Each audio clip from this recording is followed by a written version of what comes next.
It is seen that people are captured from that forest and brought to a river, where they are locked in a strange bamboo-made cage. After sunset, during the night, a deadly game would begin with those prisoners. But one day, they planned to escape through the same river. From then on, their lives took such terrifying turns that it would make anyone's skin crawl. This is not some made-up fictional story. It's based on a true incident. Hello and welcome to Muji Explainer. When a movie wins 5 Oscar awards, you can imagine how different its story must be from ordinary films. This movie won 5 Oscars. The revenge for the atrocities against innocent Vietnamese people was horrifying. Based on this fiery true story from the pages of history, Muji Explainer presents The Deer Hunter. In the American state of Pennsylvania, in a place called Clairton, there's a steel factory. We see a freight train blowing smoke as it enters the town. Near the blazing furnace, some workers are seen working hard. Among them are Mike, Nick, Steve, Axel, and Stanley. After finishing work, they head home and decide to go deer hunting that night. But Steve refuses because he is getting married that night to a girl named Angela. Angela is shown getting ready for her wedding, along with another girl named Linda, who is Nick's girlfriend. However, Mike secretly likes Linda too. Afterwards, Steve and Angela's wedding takes place at the church. Once the ceremony is over, Nick and Mike sit by the river talking. From their conversation, we learn that Nick, Mike, and Steve are going to join the U.S. military service and soon will be sent to Vietnam, where the war situation has become extremely brutal. America was sending troops to support South Vietnam against North Vietnam. Among those soldiers sent by the U.S. were also Nick, Mike, and Steve. The next day, 5 friends set out in a vehicle for one last hunt before leaving for war. After eating and drinking, they split up in the mountains to search for deer. Mike spots one and kills it with a single bullet. Exactly a year later, in 1969, small village huts in dense jungles come under a sudden attack by helicopters. Explosions erupt one after another. Animals flee to save their lives, and when the smoke clears, American and South Vietnamese soldiers' bodies are seen lying in pools of blood. The attack was carried out by North Vietnam. A North Vietnamese soldier digs with his hands and opens a bamboo gate underneath. Many local villagers are hiding. He throws a bomb among them and seals the gate shut. Everyone dies in the explosion except one girl and the baby in her arms. A soldier from the enemy side searches to see if anyone is still alive. 1 wounded soldier.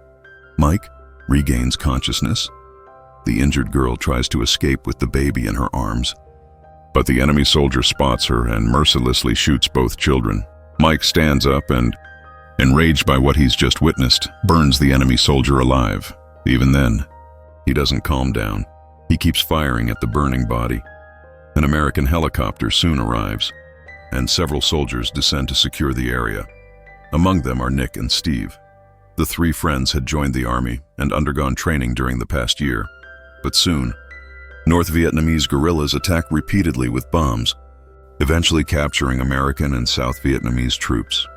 We see a hut built above a river, with bamboo cages below the water, exactly like the ones from the opening scene. Inside these bamboo cages, American soldiers and South Vietnamese fighters are imprisoned, their bodies submerged up to their necks, struggling to breathe. These prisoners were captured by Viet Cong guerrillas, who weren't an official army, but small groups hidden in jungles and mountains. They would ambush and capture enemy soldiers. The Viet Cong were fighting for North Vietnam against South Vietnam, aiming to unite the country under communist rule. America opposed this, and so they supported South Vietnam. One of the Viet Cong soldiers strikes the bamboo cage with his rifle, spits on the prisoners and walks away, even under the hut. Submerged soldiers are seen, including Nick, Mike, and Steve. The Viet Cong tortured the American soldiers by forcing them to play a deadly game called Russian roulette, a revolver loaded with just 1 bullet. They would spin the gun on a table, and whoever it pointed to had to place it on their own head and pull the trigger. This continued until someone died. While the Viet Cong bet money on each round, those who survived were bound and thrown into bamboo cages again. Those who refused to play were locked in deep wells. One American soldier dies instantly when the gun fires, blood spraying everywhere. Hearing these horrors, Steve starts to lose his mind, but Mike tries to comfort him, promising, "Don't worry, we'll go home." Badly injured soldiers kept playing. Dead ones were dumped into the river. Finally, it's Steve and Mike's turn. Steve cries, but there's no way to escape. He fires. The gun goes off. But luckily, the barrel was tilted upward, so the bullet grazes past his head and hits the ceiling. He's bleeding but alive. Steve is thrown back into the water cage. Mike is forced to play again. Steve clings to a bamboo stick just to keep breathing. Eventually, only Mike and Nick remain. Mike says, "The whole game is in our hands now. We have to do something." "Forget Steve. I don't think he'll survive." He hatches a plan. "We'll load 3 bullets instead of 1. That's our only chance to escape." "How?" He'll explain later. When Mike's turn comes, Nick will grab the nearest guard's gun, and they'll attack together. The plan begins. Both are taken up to play. Nick shoots first. The gun doesn't fire. Then it's Mike's turn. He says he wants to play with 3 bullets. The Viet Cong agree. It's now Mike's turn to pull the trigger. With full courage, Mike looks straight into the enemy leader's eyes and pulls the trigger, but the bullet misses, and he survives. Nick refuses to continue the deadly game, so the enemy commander slaps him repeatedly. Enraged, Mike tries to fight back but is restrained by guards. Finally, Nick places the gun on his own temple and fires. But the chamber is empty, and he too survives. Both men burst into tears as the Viet Cong soldiers laugh loudly at their suffering. Then it's Mike's turn again. He realizes that this time the chamber must contain a bullet. Seizing the moment, he turns the gun toward the enemy leader and shoots him right in the forehead. Nick quickly grabs a guard's weapon, and together they fire furiously, killing all the remaining captors. But in the chaos, Nick is shot in the leg and struggles to move. Mike supports him and they manage to escape. Before fleeing, they rescue Stephen from the bamboo prison in the river.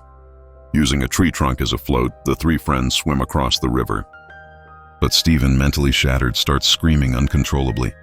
"I want to go home. Take me home." Mike and Nick quickly cover his mouth to keep them from being discovered.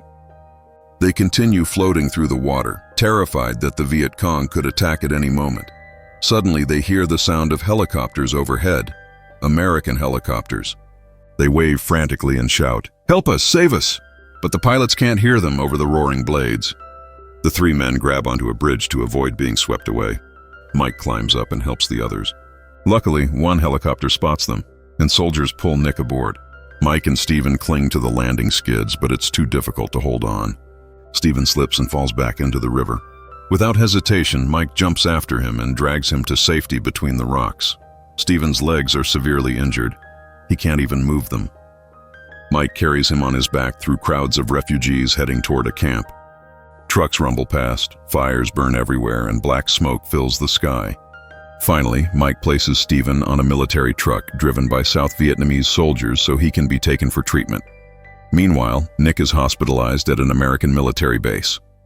Looking out the window, he sees corpses of dead soldiers being carried away and breaks down crying. Haunted by memories of home and his parents, he feels utterly lost. When he's discharged, he tries to call Linda, but can't reach her. Mike is nowhere to be found. Wandering aimlessly, Nick meets a woman, a prostitute, who takes him to her room. But nothing happens. He's traumatized and broken. Leaving the room, he hears 2 gunshots nearby. He follows the sound and sees people stacking dead bodies. Inside, a deadly game of Russian roulette is taking place. The same horrific game from his captivity. A Frenchman named Julien Grinda, a shady businessman, drags Nick inside. Furious and traumatized, Nick watches, then storms out. Elsewhere, Mike is searching for Nick and reaches the same place, but just as he spots Nick, he loses sight of him. Nick rides away in Grinda's car. Mike returns to his hometown, Clairton. The next morning, Mike visits Linda, who asks about Nick. Sadly, no one knows where Nick is. He vanished after leaving with the French trader. Days pass. Mike tries to live normally, even going hunting again. But when he aims at a deer, something inside him changes. Instead of shooting, he fires into the air, sparing the animal's life. Having seen so much death, he now understands the true value of life. Mike visits Stephen, who is now wheelchair-bound, both his legs amputated after breaking them during their escape. Seeing his friend's condition, Mike decides to return to Vietnam to find Nick. When he arrives, Vietnam is chaos, riots, fires, and people fleeing everywhere. Amid the destruction, Mike finally finds Julie and Grinda and demands to know where Nick is. Grinda initially refuses, but agrees after Mike offers him a large sum of money. They travel by boat down a dangerous river filled with burning wreckage and desperate refugees. Finally, they reach a small wooden shack. Grinda demands $1,000 for entry, then another $500. Inside, Mike is shocked. The same deadly Russian roulette game is happening again. In front of him, a man blows his brains out. Then, Nick appears to play next. Mike screams his name and runs toward him, but Nick doesn't recognize him. He's completely lost, emotionally and mentally broken. In anger, Mike grabs Nick by the collar and shakes him, begging him to stop. Nick walks away. Desperate, Mike pays the game organizers a large sum to let him play. Just him and Nick. The death game begins. Nick fires first. The gun clicks, he survives. Mike fires next, also survives. Mike pleads with Nick, reminding him of their friendship, their hunts, their promise to go home. Slowly, Nick starts to remember. The war, the jungle, their bond. But before Mike can stop him, Nick puts the gun to his head again and pulls the trigger. This time the bullet fires. Blood gushes as Nick collapses dead. Mike screams, holding his friend's body and crying uncontrollably. Nick's body is brought back to America. His funeral takes place quietly. The three friends who once laughed and dreamed together, one lost his legs, one died, and one is left haunted forever. The film ends here, a heartbreaking reminder that this wasn't fiction, but based on true events. If you liked this video, the narrator says, don't forget to hit like and share it with your friends. See you in the next video. If you enjoyed this movie explanation, don't forget to like the video, share it with your friends, and subscribe to Muji Explainer for more amazing movie breakdowns. See you in the next video.